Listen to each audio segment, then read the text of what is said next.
My great-great-aunt was a nurse. My godmother was a nurse. My neighbor was a nurse.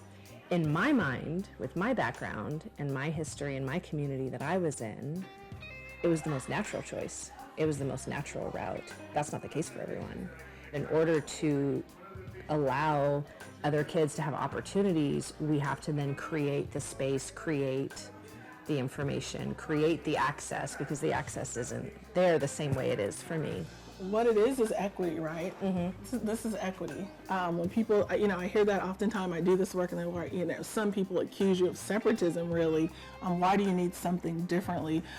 It's like, if you need a wheelchair and you need crutches, I shouldn't give you both a wheelchair.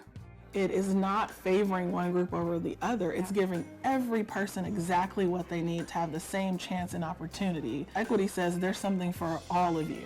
We do this work in this space specifically because of that. We need to make sure that it's equitable, that it's appropriate for what the need is.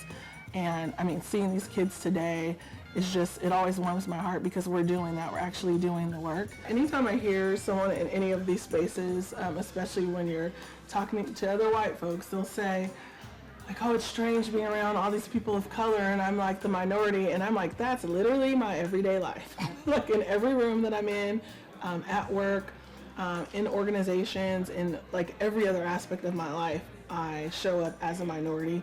And so it's always interesting for me to hear when people have that isolated kind of aha of like, oh, I'm here and I'm different from everyone else. And I really normalize that. Like, I know that every day I'm going to be in a space where I'm the only one or one of a few.